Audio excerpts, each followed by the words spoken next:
नमस्कार दोस्तों, स्वागत है आपका स्टोरी विद जॉय में। तो कैसे हैं आप सब? मैं उम्मीद करती हूँ कि आप सब एकदम मस्त होंगे। तो आज हम सुनेंगे हमारी story shadow of the heart का पार्ट 4। तो चलिए बिना किसी देरी के शुरू करते हैं।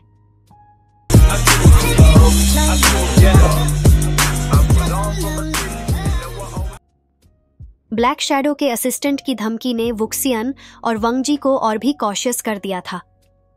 अब वो समझ गए थे कि ये केस सिंपल नहीं था। ब्लैक शैडो एक ऐसा मास्टरमाइंड था जो अपने दुश्मनों को इजीली माफ नहीं करता था।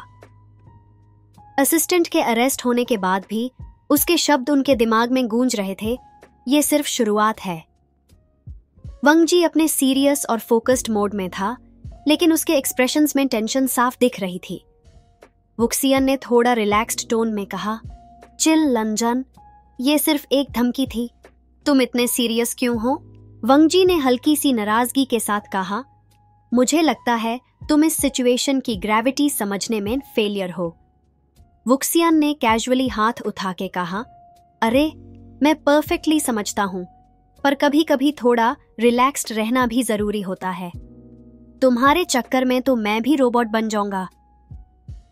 वंगजी ने बस एक एग्जैस्परेटेड लुक दिया, लेकिन अंदर ही अंदर उससे वुक्सियन की केयरफ्री एटीट्यूड में भी कुछ स्ट्रेंथ दिखने लगी थी। नेक्स्ट मॉर्निंग उन्होंने केस के नए डायमेंशंस को समझने के लिए असिस्टेंट को इंटेरोगेट किया। असिस्टेंट बहुत ही ज्यादा स्टबर्न और डिसिप्लिन्ड निकला, लेकिन वुक्सियन के शार्प क्वेश्चनिंग और वांगजी के इंटिमिडेटिंग प्रेजेंस के कॉम्बिनेशन ने उसे थोड़ा प्रेशर में डाल दिया। असिस्टेंट ने हल्की सी मुस्कुराहट के साथ कहा, तुम दोनों चाहे जितनी भी कोशिश कर लो, ब्लैक शैडो को कभी नहीं पकड़ सकते। वो हमेशा एक कदम आगे रहता है, और ये भी याद रखो, उसका टारगेट अब तुम दोनों भी हो। वुक्सियन ने हल्की सी स्माइल के साथ कहा, तुम्हें पता है धमकियां मुझे और भी ज्यादा एक्साइटेड करती हैं। वंगजी ने उसके साइड आई ग्लांस को इग्नोर किया, लेकिन उन दोनों के सामने अब एक सीरियस चैलेंज था। उसने बस एक क्रिप्टिक हिंट दिया, ये एक चेस गेम जैसा है। तुम जैसे पॉन को वो सिर्फ अपने मजे के लिए यूज करता है। तुम दोनों को हमेशा ये याद रखना चाहिए। वुक्सियन और वंगजी ने इस हिंट को डिकोड करने की प्लानिंग की और असिस्टेंट को जेल में वापस भेज दिया।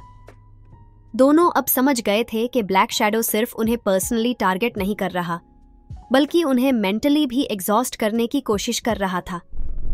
असिस्टेंट के क्रिप्टिक हिंट के बाद वुक्सियन और वंगजी ने अपने रिसोर्सेज और नेटवर्क को एक्टिवेट किया और ब्लैक शैडो के पॉसिबल हाइडआउट्स और कनेक्शंस के बारे में जांच शुरू की।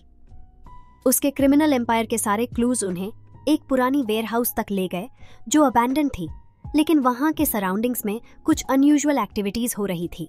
एक रात वुक्सियन और वंगजी सीक्रेटली वेयरहाउस के पास पहुंचे। उन्होंने देखा कि वहां कुछ शिफ्टी फिगर्स अंदर बाहर आ रहे थे, और उनमें से एक फिगर ने एक बगले रखा था जो कुछ हैवी और प्रीशियस ऑब्जेक्ट से भरा लग रहा था।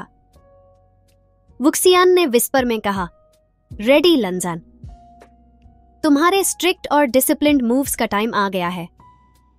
वंगजी ने बस एक स्लाइट नोट दिया और साइलेंटली उस फिगर के पीछे चलते हुए उसके एवरी मूव को मॉनिटर किया। वेयरहाउस के अंदर पहुंचने के बाद उन्होंने देखा कि ब्लैक शैडो ने वहां पर एक माजे लाइक सेटिंग बना रखी थी और अंदर घुसना और भी रिस्की हो गया था। जैसे ही दोनों अंदर गए, उनका सामना ब्लैक शैडो के कुछ हेंचमैन से हो गया। वुक्सियन ने अपनी विट और क्विक रिफ्लेक्सेस के साथ गार्ड्स को डिस्ट्रैक्ट किया, जबकि वंगजी ने अपने कॉम्बैट स्किल्स के साथ उनको क्विकली डिसआर्म कर दिया। वेयरहाउस के डीपर सेक्शन में जाके फाइनली उनका कन्फ्रंटेशन ब्लैक शैडो से हो गया। यह पहला बार था जब वो सामने आए थे, और उसका इंटिमिडेटिंग और कोल्ड ऑरा वैसे ही था जैसे उन्होंने इमेजिन किया था। ब्लैक शैडो के फेस पर एक सिनिस्टर स्माइल थी, जैसे वो ये एंजॉय कर रहा हो कि वो इनके माइंड गेम्स में अब तक सक्सेसफुल रहा।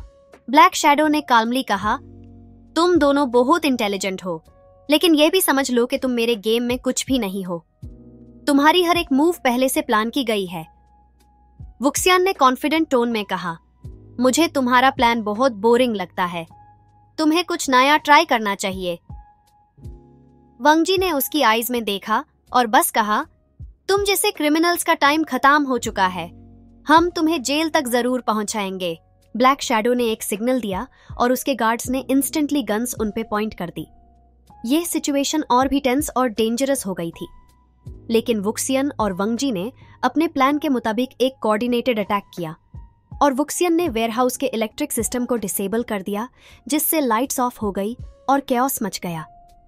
इस कैओस में उन्होंने ब्लैक शैडो को कैप्चर करने का प्लान बनाया, लेकिन वो उस डार्क और कैओटिक सेटिंग का फायदा उठा के एक सीक्रेट एग्जिट से निकल गया। मिशन के एंड में जब उनका कॉन्फ्रंटेशन फेल हो गया और ब्लैक शैडो एस्केप कर गया, तो वंगजी थोड़ा फ्रस्ट्रेटेड और एंग्री था, लेकिन वुक्सियन ने उसे काम टोन में कहा, रिलैक्स लंजन, यह बस एक बैटल थी, वॉर अभी भी बाकी है, तुम इतनी जल्दी हार क्यों मानने लग गए? वांगजी ने डीप ब्रेथ लेके रिस्पॉन्ड किया, मैं कभी हार नहीं मानता, लेकिन फेलियर को भी कैजुअली नहीं लेता। वुक्सियन ने हल्की सी मुस्कुराहट के साथ कहा, बस यही तो तुम्हें सीखना है, कभी कभी फेल होने में भी कुछ सीखने को मिलता है। ये मोमेंट उनके बीच पहली बार ट्रस्ट और अंडरस्टैंडिंग का था। वुक्सियन ने पहली बार वंगजी के फ्रस्ट्रेशंस और इनसिक्योरिटीज को समझने की कोशिश की। दोनों वापस पुलिस हेडक्वार्टर्स गए और अब उनके पास ब्लैक शैडो के प्लान्स और मूवमेंट्स का एक डिटेल्ड आउटलाइन था।